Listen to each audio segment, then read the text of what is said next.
उत्तर प्रदेश के लोकप्रिय मुख्यमंत्री आदरणीय योगी जी, मंच पर उपस्थित मेरे पार्लियामेंट के सहयोगी कुंवर पुष्पेंद्र सिंह चंदेल, अनुराग शर्मा जी, आर.के. पटेल जी, हमारे मंत्री उत्तर प्रदेश के रामकेश निषाद जी, मंच पर उपस्थित सभी विधायकगण और उपस्थित सभी भाई और बहनों, मुझे बहुत खुशी है कि बुंदेलखंड की ऐतिहासिक भूमि में महोबा में आने का मौका मुझे मिला। पिछले बार जब कार्यक्रम हुआ था तब हमारा यही प्रयास था कि आदरणीय योगी जी और शिवराज सिंह चौहान जी दोनों के उपस्थिति में हम बुंदेलखंड में भव्य कार्यक्रम करेंगे, पर आचार संहिता के कारण स्वाभाविक रूप से योगी जी आ नहीं पाए। तब अनुराग शर्मा जी ने मुझे कहा था कि हमारा कार्यक्रम रहा है। मैंने उनको वचन दिया कि मैं 1 महीने के अंदर फिर से एक बार उत्तर प्रदेश में योगी जी के साथ आऊंगा, और आज मैं महोबा में आया हूं, इस बात का मुझे समाधान है। बुंदेलखंड और महाराष्ट्र का बहुत पुराना रिश्ता रहा है। हमारे सबके जीवन में बचपन से छत्रपति शिवाजी महाराज हमारे जीवन के आदर्श हैं, और स्वाभाविक रूप से उनका वर्णन किया गया था, यशवंत, कीर्तिवंत, वरदवंत, सामर्थ्यवंत, जानता राजा, निश्चय का महामेरु, बहुत जनासी आधारू, अखंड स्थिति का निर्धारू, श्रीमंत योगी। और वो छत्रपति शिवाजी महाराज और बुंदेलखंड के राजा छत्रसाल महाराज, इन दोनों के बीच में बहुत घनिष्ठ मित्रता थी, और 17वीं शताब्दी में ये जो नींव है मैत्री की, वो बहुत मजबूत हुई थी। वो देश के इतिहास में बहुत महत्वपूर्ण है। ये वीरों की भूमि है, और इसी भूमि पर एक इतिहास बना रहे हमारे योगी जी। मैं आज देश की जनता की तरफ से उनको धन्यवाद दूंगा कि भगवान श्री कृष्ण ने भगवत गीता में एक बात कही, वो योगी जी के काम को देखकर याद आती है, परित्राणाय साधूनाम विनाशाय च दुष्कृताम धर्म संस्थापनार्थाय संभवामि युगे युगे।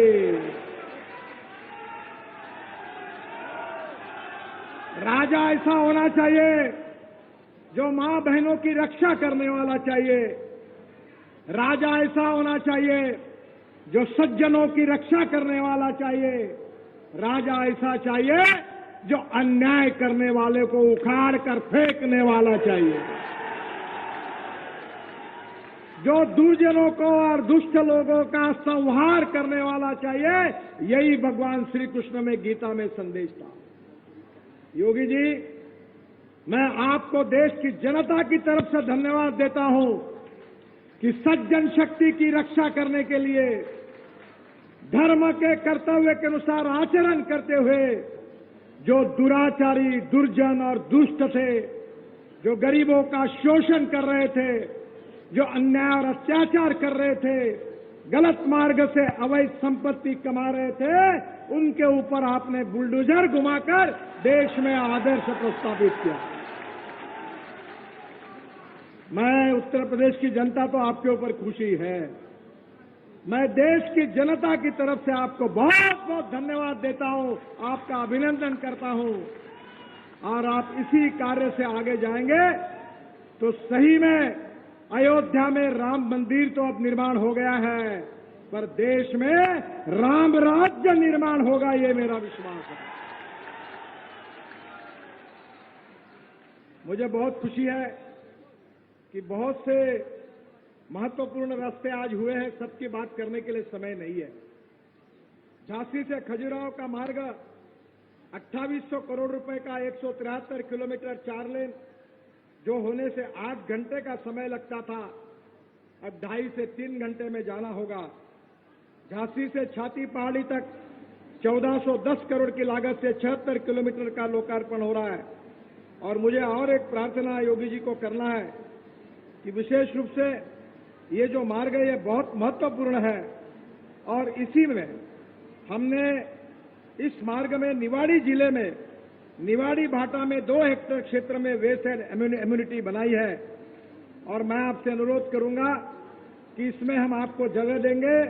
उत्तर प्रदेश का हैंडलूम, उत्तर प्रदेश का हैंडीक्राफ्ट, उत्तर प्रदेश का वुडन वर्क, यहाँ के गांव गरीब मजदूर किसानों की जो जो कलाएं हैं, उसके लिए आपको जगह उपलब्ध करा कर देंगे।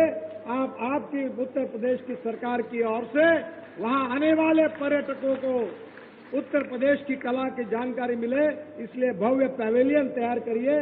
उसकी जगह हम आपको उत्तर प्रदेश की सरकार को देंगे, ये मैं आपको विश्वास देता हूं। मुझे बहुत खुशी हुई है कि इसके साथ साथ आज भोपाल महोबा कानपुर इकोनॉमिक कॉरिडोर, आपको पता है इसकी कीमत कितनी है? 11,300 करोड़ रुपए। मुझे मालूम नहीं, पर शायद ये सांसद और विधायक बैठे हैं, आपको ये सपना भी नहीं पड़ सकता कि इतना बड़ा रोड हो सकता है, क्योंकि आज तक हुआ ही नहीं। एक बार मैं उत्तर प्रदेश में अध्यक्ष था, तब हम प्रचार के लिए जा रहे थे, तो मेरी गाड़ी तेजी से जा रही थी। उतने में एक स्कूटर पर एक जवान छोकरा अपने पत्नी के साथ जा रहा था, और जाते समय रोड में बहुत गड्ढे थे, पर वो मोटरसाइकिल पर बढ़कर पीछे पीछे मुड़कर देख रहा था। तो मुझे मेरे साथ बैठे हुए नेताजी ने कहा कि देखो, वो लड़का आपको देख रहा है, देखना चाहता है, इसलिए पीछे पीछे मुड़कर देख रहा है। मैंने कहा वो मुझे नहीं देख रहा है, वो बार बार अपने पत्नी को हाथ लगाकर पीछे देख रहा है कि गिर गई, है कि गिर गई। उस समय ऐसे रास्ते थे, पर मोदी जी आए, योगी जी आए, हमारी सरकार आई। अब तो ऐसे रास्ते हैं कि दिल्ली मुंबई हाईवे पर 180 किलोमीटर के स्पीड से गाड़ी दौड़ी और एक ने पानी का ग्लास अपने गाड़ी के ऊपर रखा और एक बूंद हला नहीं। ऐसे रास्ते हमारे देश में बने। मुझे बहुत खुशी है कि ये इकोनॉमिक कॉरिडोर, जैसे अभी योगी जी ने कहा, ये कॉरिडोर एक ग्रोथ इंजन बनेगा और निश्चित रूप से इसमें 211 किलोमीटर का काम अवार्ड हुआ है और बाकी 200 किलोमीटर का काम जून तक अवार्ड हो जाएगा। मैं और विशेष रूप से आपको बताना चाहूंगा कि योगी जी से मैंने अनुरोध किया कि इस कॉरिडोर के बाजू में हम लोग कोल्ड स्टोरेज बनाए, हम लोग फूड ग्रेन के गोडाउन बनाए, हम लॉजिस्टिक पार्क बनाए। मैंने उनको कहा कि मेरे क्षेत्र में मैंने फार्मर प्रोड्यूस कंपनी बनाई और मैं 100 कंटेनर सब्जियां हमारी कंपनी अमेरिका, कनाडा और दुबई को भेजती है और वो सब्जियां साल भर ताजी रहती है। उसको IQF टेक्नोलॉजी कहते हैं। अब ₹1 किलो आलू हो गया। किसानों की बहुत बड़ी समस्या, अगर स्टोरेज कैपेसिटी खड़ी होगी तो किसानों का नुकसान नहीं होगा। हमारी सरकार जो है, गांव गरीब मजदूर किसान, इनकी कल्याण करने वाली सरकार है और मुझे खुशी है कि योगी जी उनके नेतृत्व में ये योजना बन रही है। सांसद अनुराग शर्मा जी ने मांग की थी कि झांसी के पश्चिम हिस्से में 15 किलोमीटर पुराने बाईपास में ट्रैफिक बढ़ने के कारण हमने 111 करोड़ की लागत से 3 स्टोरी का इंटरचेंज बनाया रहे, जिसका टेंडर अप्रैल 2023 में हो जाएगा।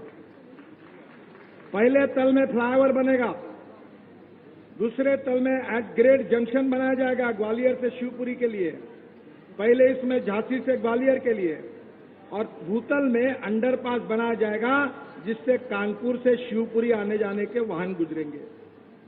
मैं तो अभी 3-3 मंजिले के फ्लाईओवर बना रहा हूं। चेन्नई में एक फ्लाईओवर 12,000 करोड़ का बना रहा हूं। नीचे में रोड, ऊपर में फ्लाईओवर, उसके ऊपर में फ्लाईओवर, उसके ऊपर में मेट्रो। नागपुर में, मेरे शहर में, मेरे मतदार क्षेत्र में पहली बार बना रोड, नीचे में, ऊपर में फ्लाईओवर, ऊपर में मेट्रो अभी है। पूना में बना रहा हूं और मैं योगी जी से अनुरोध करता हूं कि जहां ट्रैफिक ज्यादा है वहां मुझे बताइए, मैं डबल स्टोरी 3 स्टोरी के फ्लाईओवर उत्तर प्रदेश में भी बना के दूंगा। झांसी के मेडिकल तिराहा पर अनुराग शर्मा जी के मांग पर ये भी फ्लाईओवर जो है उन्होंने मांग की थी 61 करोड़ के फ्लाईओवर को, उसका भी टेंडर निकला है। अप्रैल 2023 में इसका काम शुरू हो जाएगा। ROBR BOP के निर्माण में ललितपुर के कैलकुआ चौवारा पर वो भी मंजूर किया है। काफी बातें, समय की कमी है। महोबा में किडारी गांव में महोबा बांदा रेल लाइन पर 64 करोड़ की लागत से आरओबी निर्माण कराया जा रहा है। मुझे बहुत खुशी है कि जो जो सांसदों ने मांगे की थी वो लगभग पूरी हुई है। विशेष रूप से महत्वपूर्ण घोषणा जो है, हमारे सांसद आर.के. पटेल जी जो राम वनगमन 4 लेन करने की जो घोषणा है, उसमें बांदा के सांसद पटेल जी ने राम वनगमन मार्ग में इसको चित्रकूट में 4 लेन करने की मांग की है। मैं उसको मंजूर कर रहा हूं, इसकी घोषणा कर रहा हूं। 258 किलोमीटर राम वनगमन मार्ग को 4 लेन बनाए जाने की घोषणा के साथ साथ सबसे पहले चौड़ीकरण का काम चित्रकूट के तरफ किया जाएगा और इसके लिए 5000 करोड़ की लागत से कौशाम्बी जिले बिहार गांव से चित्रकूट तक 121 किलोमीटर 4 लेन किया जाएगा। उन्होंने अभी स्टेज पर मुझे फिर बताया कि चित्रकूट धाम में लोगों की बहुत आस्था है, बहुत अड़चन होती है, ट्रैफिक जाम होता है। मैं बाईपास की घोषणा कर रहा हूं क्योंकि यहां लोग कामतगिरी की परिक्रमा लगाने आते हैं।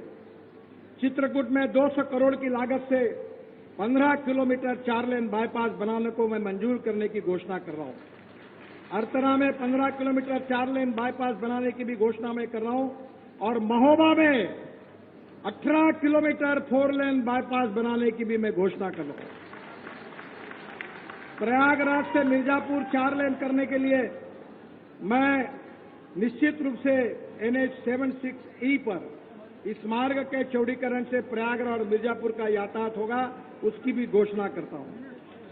मुझे विशेष रूप से करवी बाईपास रामगंज मार्ग में अभी सांसद जी ने कहा, पटेल जी ने, उसको भी मैं मंत्रालय में स्वीकृति दे दूंगा। फिर अतरा बाईपास, इसको एनुअल प्लान में सबमिट किया है, प्रस्तावित है, इसको भी मैं स्वीकृति दे रहा हूं।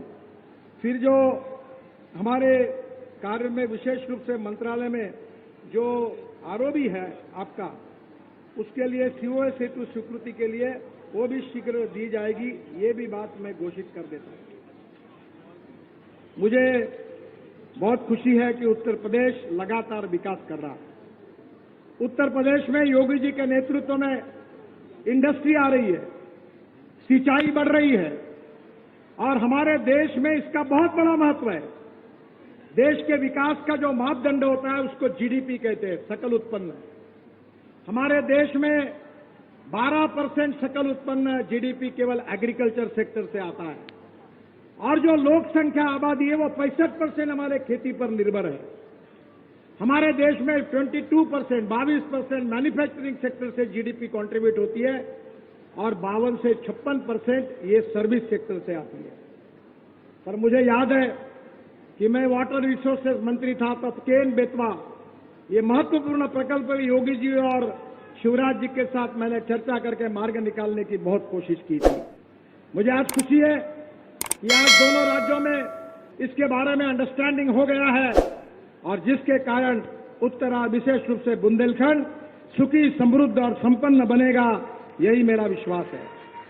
हम लोग उत्तर प्रदेश में करीब 1.5 लाख करोड़ के 10 ग्रीन एक्सप्रेस हाईवे बना रहे हैं और मैं और एक विश्वास देना चाहता हूं कि योगी जी ने जो 2 एक्सप्रेस हाईवे बनाए हैं, जैसे आगरा तक उत्तर प्रदेश में दिल्ली से आगरा आया है, मैं अब आगरा से ग्वालियर भी एक द्रुतगति महामार्ग बना रहा हूं और इसके साथ साथ बुंदेलखंड एक्सप्रेस हाईवे को और हमारे गोरखपुर जाने वाले पूर्वी उत्तर प्रदेश की हाईवे को जहां जहां कनेक्टिविटी लगेगी और योगी जी हमको कहेंगे उस सब जगह पर उसको जोड़ने के लिए एनएचआई मदद करेगी, ये भी विश्वास मैं इस समय देता हूं। बहनों और भाइयों, योगी जी ने हमारे पास मांग की थी विशेष रूप से 41,000 करोड़ के 40 बाईपास और रिंग रोड को मैं मंजूरी दे रहा हूं। कानपुर में 6 lane greenfield ring road 93 kilometre 10,000 crore, Gorakhpur में 4 lane greenfield ring road 27 kilometre 2100 crore, Lucknow में 4 lane greenfield ring road 105 kilometre 4500 crore, Ayodhya में 4 lane greenfield ring road 67 kilometre 5000 crore, Prayagraj में 4 lane greenfield ring road 65 kilometre 7000 crore, Jaunpur में 4 lane greenfield ring road 27 kilometre 1000 crore, Agra में 6 लेन ring road 8 kilometre 838 crore, Mirzapur में 4 लेन bypass का निर्माण 21 kilometre 700 crore, Raebareli Prayagraj मार्ग में ग्रीनफील्ड बाईपास का निर्माण 24 किलोमीटर अक्रॉस 1100 करोड़, रायबरेली जौनपुर मार्ग में 800 करोड़, सुल्तानपुर लखनऊ मार्ग में 650 करोड़, रायबरेली लखनऊ मार्ग में 500 करोड़, देवरिया में 4 लेन बाईपास का निर्माण 600 करोड़, कानपुर में नवाबगंज में 20 किलोमीटर 600 करोड़, गोंडा में 4 लेन बाईपास का निर्माण 500 करोड़, रायबरेली में 4 लेन रिंग रोड 450 करोड़, संत कबीर नगर जिले में 14 किलोमीटर 400 करोड़, सरोही बाईपास, बस्ती में कलवारी में बाईपास का निर्माण 400 करोड़, रामपुर में 4 लेन बाईपास का निर्माण 364 करोड़, बस्ती में 4 लेन रिंग रोड का निर्माण 350 करोड़, प्रतापगढ़ में 4 लेन 309 करोड़, बलरामपुर में 4 लेन बाईपास का निर्माण 250 करोड़, महाराजगंज में 4 लेन 15 किलोमीटर 250 करोड़, मछली शहर में 10 किलोमीटर 250 करोड़, सिद्धार्थनगर जिले में शौरतगंज में बाईपास 8 किलोमीटर 200 करोड़, अमेठी में 4 लेन बाईपास 200 करोड़, चित्रकूट धाम में करवी में 200 करोड़, गोरखपुर जिले में फरिंदा में 4 किलोमीटर 200 करोड़, संत कबीर नगर में 200 करोड़, प्रयागराज जसरा में 125 करोड़, जायस टाउन में बाईपास 110 करोड़ और महोबा बाईपास 75 करोड़, ऐसे 41,000 करोड़ के रिंग रोड में मंजूर कर रहा हूं। मेरी समस्या यह है कि टाइम कम है, अगर मैं बताने जाऊंगा तो और 2 घंटे लगेंगे, पर आप चिंता मत करिए, मैंने वादा किया है और मैं उन नेताओं में से नहीं हूं, अगर मैं कहूंगा तो डंके की चोट पर पूरा करके दूंगा। अभी मैंने अनुराग शर्मा जी के एक प्रपोजल पर कहा ये काम हो नहीं सकता और मैं कर नहीं सकता। मैं कभी झूठ नहीं बोलता हूं और इसलिए आपको वचन देता हूं कि 2024 समाप्त होने के पहले बुंदेलखंड के और उत्तर प्रदेश के रोड नेशनल हाईवे अमेरिका के बराबर बनेंगे ही। आप भूल जाओगे पुरानी यादों को, ऐसे रोड बना देंगे कि आप कभी कल्पना नहीं कर सकते। लोगों का विश्वास नहीं बैठता। जब मेरठ का हाईवे बना तो 4.5 घंटे लगते थे, मैं कहता था 45 मिनट में होगा, तो पत्रकारों ने उसके ऊपर बॉक्स निकाला, ये क्या बोल रहे, और आज 40 मिनट में लोग आते हैं। दिल्ली से जयपुर 2 घंटे में, इतना ही नहीं तो दिल्ली से चंडीगढ़ 2.5 घंटे में, दिल्ली से देहरादून 2 घंटे में, दिल्ली से श्रीनगर 8 घंटे में, दिल्ली से कटरा 6 घंटे में, दिल्ली से अमृतसर 4 घंटे में, दिल्ली से मुंबई 12 घंटे में और चेन्नई से बेंगलोर 2 घंटे में, और कल ही प्रधानमंत्री ने उद्घाटन किया बेंगलोर से मैसूर 1 घंटे में। और जितने नाम मैंने गिनाए ये तो फिल्म के पहले का ट्रेलर है, असली फिल्म शुरू होना। बस तुम एक ही काम करो, डबल इंजन को लगा दो, ताकत दो, अब देखो कैसे होगा। एक तरफ योगी जी के नेतृत्व में उत्तर प्रदेश विकास करेगा, गांव गरीब मजदूर किसान का कल्याण होगा, और दूसरी तरफ मोदी जी के नेतृत्व में हिंदुस्तान विश्व की नंबर 1 की ताकत बनेगा। वर्ल्ड की नंबर 1 की इकोनॉमी, सुपर इकोनॉमी, आत्मनिर्भर भारत, $5 ट्रिलियन की इकोनॉमी। और मुझे लगता है कि तब हमारा किसान केवल गेहूं चावल और चना पैदा करने वाला नहीं रहेगा। मैं किसान हूं, किसानों में काम करता हूं, 3 चीनी मिलें चलाता हूं, बहुत किसानों में मैं पूरा काम करता हूं। बहनों और भाइयों, इस देश का किसान केवल अन्नदाता नहीं रहेगा, इस देश का किसान ऊर्जादाता होगा। अभी पेट्रोल डीजल गैस हम इंपोर्ट कर रहे हैं, 16 लाख करोड़, इसमें से 10 लाख करोड़ किसानों के जेब में जाएंगे। गांव के युवाओं के हाथों को रोजगार मिलेगा। अब केवल स्मार्ट शहर नहीं, स्मार्ट सिटी नहीं, स्मार्ट विलेजेस बनेंगे, यही हमारा सपना है। मुझे बहुत खुशी है कि योगी जी के नेतृत्व में उत्तर प्रदेश प्रगति और विकास की ओर तेजी से आगे जा रहा है। हमारे मुंबई में उत्तर प्रदेश से बहुत लोग आते थे। परसों मैंने एक को कहा कि अब मुंबई से उत्तर प्रदेश के लोग धीरे धीरे उत्तर प्रदेश में जाएंगे, क्योंकि मुंबई से भी अच्छी सहूलियत, अच्छा रोजगार मोदी जी ने और विशेष रूप से योगी जी ने उत्तर प्रदेश में तैयार किया है। यही हमारे कार्य की विशेषता है। मैं आपको बहुत बहुत बधाई देता हूं। यहां का पर्यटन 2 गुना 3 गुना बढ़ेगा। पर्यटन ऐसा क्षेत्र है कि जिसमें 49% कैपिटल इन्वेस्टमेंट रोजगार निर्मिति पर खर्चा होती है।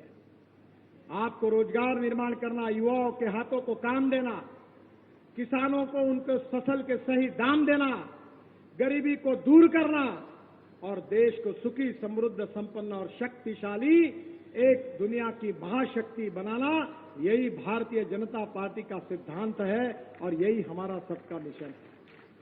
और इसीलिए आज राजा छत्रसाल बुंदेला जी की इस पवित्र धरती पर छत्रपति शिवाजी महाराज और राजा बुंदेला जी का स्मरण करते हुए आप सबके सहयोग से नए भारत का निर्माण होगा और निश्चित रूप से दुनिया में हम आगे ही निकलते रहेंगे।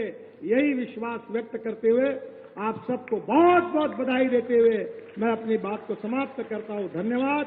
जय हिंद, नमस्कार। मेरे साथ कहिए, भारत माता की, भारत माता की, भारत माता की। बहुत बहुत धन्यवाद। हमारे बीच में अपने प्रेरणादायक संबोधन से अन्वित कर रहे थे कार्यक्रम के मुख्य अतिथि जी के रूप में माननीय सड़क परिवहन एवं राजमार्ग मंत्री भारत सरकार श्रद्धेय श्री नितिन गडकरी जी। बस जोरदार तालियों के साथ अभिनंदन, वंदन, स्वागत। और अब वो वक्त है अतिथि देवो भव का। हम अपने अतिथियों का अभिनंदन, वंदन, स्वागत, सत्कार करते हैं कुछ उपहार स्वरूप छोटी सी भेंट देकर, जिसके लिए अनुरोध करते हुए सदस्य परियोजना NHAI श्री महावीर सिंह जी अपने कर कमलों से अंगवस्त्र उठाकर और एक उपहार स्वरूप छोटी सी भेंट स्मृति